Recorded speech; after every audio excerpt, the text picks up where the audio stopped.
Hey Clashes, sneak peek number 1 for the June update, which is supposed to drop already in a couple of days on the 17th June, if there is no bugs or any other delays. But we will discuss today what this little guy above my town hall is, and we discussed the hard mode, for example, and many other things. And we're starting things off with exactly that, the hard mode. You're going to have a little check mark where you can say, yes, I want to have the hard mode on in friendly challenges and in friendly war. This makes sure that those challenges and those matches are way harder, because there is some adjustments to the overall strength. So defenses are stronger and heroes, for example, are weaker, to make sure that the attacks feel a bit harder, a little bit more challenging. As well, those friendly challenges or friendly wars are highlighted with hard mode to really make sure that you can see the difference. To see the difference as well is, I will just show you 2 attacks on normal on the right and on hard on the left, side by side. And one of the strategies where you can see those differences in balance perfectly and really easily are, that's right, queen charges. Because your queen takes way more damage, she is way slower, and such things. Because with the hard mode, the damage of the defense is increased by 5%, and trust me, especially with rage towers, you will notice that a lot. And the attacking heroes are going to have 10% less hit points and 15% less damage. And that is already showcased after a couple of seconds into the attack. The queen on the right side is getting way quicker through the client castle. It is taking as well way less damage because, well, rage is more efficient if the defenses deal 5% less damage. No big surprise there. And it's just really crazy how quickly things add up. I will just reveal in a second how many spells it took me on the hard mode and on the normal mode to actually keep my queen alive. And how much quicker that queen is just because of those 15% damage, which, well, she now has compared to the left side on the hard mode where she is missing those 15%. As well, I really want to highlight that this hard mode is just in the game for as well testing purposes, so those numbers are obviously not final, but for sure something Supercell is going to adjust based on community feedback. The difference here is in normal mode it took me 2 rages, 1 freeze and 1 poison, while with the hard mode it took me 3 rages, 3 freezes and 1 poison, so a huge difference. Yes, those numbers look small, but they make quite a difference. If it's still too easy, things can be adjusted. If it's too hard, things can be adjusted for sure as well. But let's move on. There is a huge next feature, which is a tactical overview, which means if you're tapping any building during the scouting time or during any time, as long as you have not deployed any troops in your attacks, you can see a lot of information. If you're tapping a defense, you can see how many clan castle troops are in there. If you tap the clan castle, if you tap elixir collector, you can see how much loot there is.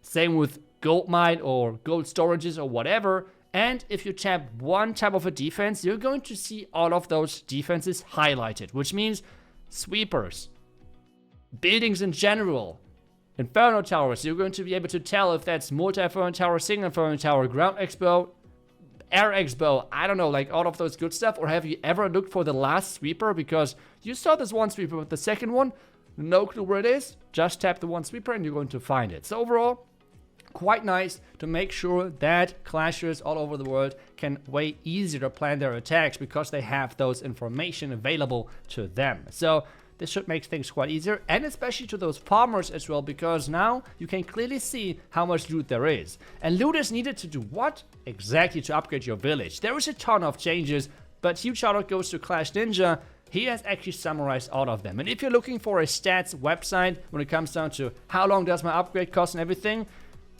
that's the website to go for, and I will link it down for you in the comments, just so you can see how much progress you still have to do to actually reach the maxed out stadium.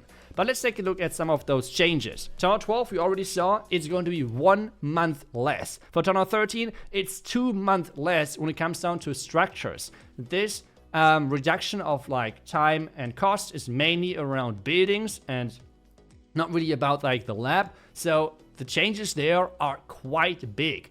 2.5 months for Town of 14, less upgrade time, considering that you have 5 builders working non-stop and no gold pass, which means if you are using 6 builders and on top of that like a gold pass, you will rush through those tower level quite quickly. And with that, I mean in Clash of Clans times quite quickly. 3 months you're going to save that for Town of 15, and this means overall you're going to save around 10 months when it comes down to structures. On the left side you can see the structures, right?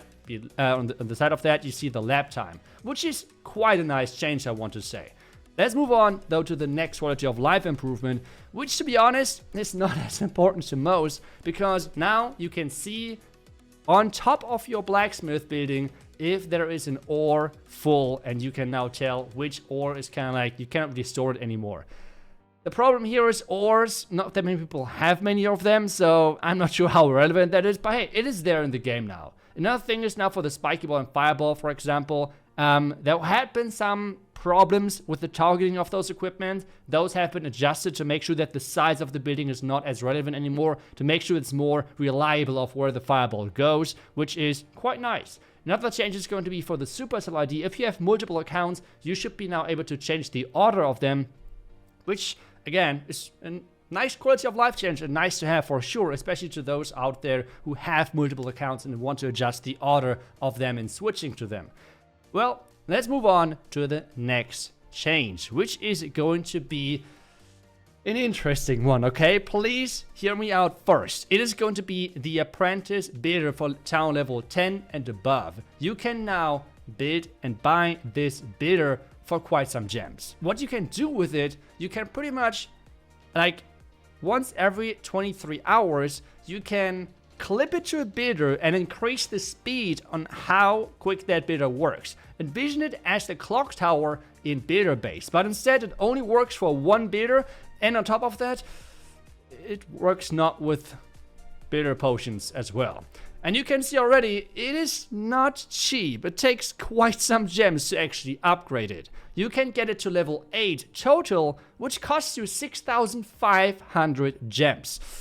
Yeah, but hey, every 23 hours you have the boost of 8 hours for 1 hour, which is, I mean, it's nice to have, right? We would just go into if it's worth it or not in just a second. But this is how it looks like if you have multiple upgrades going on currently with your builders. You can pick one of them, and one of them is going to save 8 hours. That's pretty much how it works, and you can activate that every 23 hours on top, which means it's quite nice when it comes down to progression. The price though, and that's now where the problem lies, is based on the feedback of mine and many other creators to Supercell. We already told them it's way overpriced. This is way too expensive, but I will tell and show you in just a second why I think so.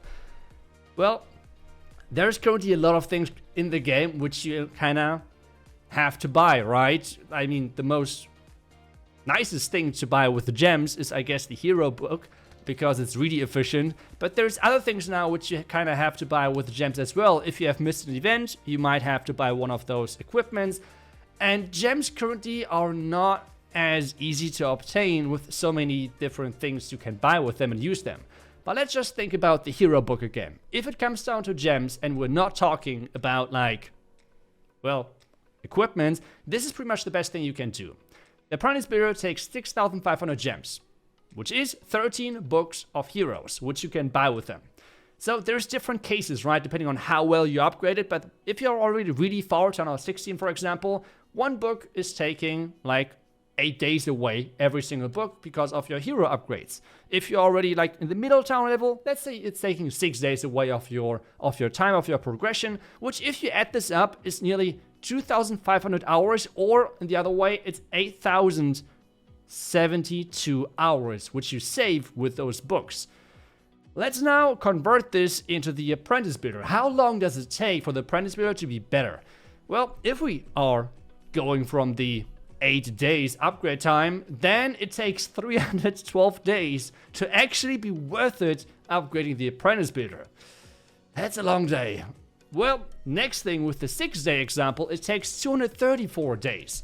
Those numbers are based on a 24-hour cooldown, because I know not everyone is going to set themselves alarm to use the apprentice builder every 23 hours, so I just use 24 hours. It makes it more simple. But yeah, that is, in my opinion, way too overpriced. And I know a lot of other creators think the same way, and trust me, I have tried everything. I have told Supercell many times that I think it's way too overpriced. And I think as well there's many good things in this already first sneak peek. and it's just the first sneak peek. But this thing is, yeah, I don't like it. I like the idea about the concept, but I personally think it's way too expensive. I would love to know what you think about it, and please understand, I am just delivering the message to you, and if anyone says it's too expensive, I would agree totally. But hey, if you're planning ahead in time quite a bit, let's face it, it is worth it if you're planning to play Clash of Clans in another year still. Like, then it's for sure worth it investing those gems compared to like Books of Heroes. So really needs to make sure that you have that in mind, but it takes quite some time to actually be worth it in the end. Either way, I think the hard mode is a big W. It's really a nice feature. The scouting thing is amazing, I think, especially for farming or for clan war. And this was just sneak peek number 1. I hope I will see you guys back tomorrow with the next video. And until then, see ya and bye bye.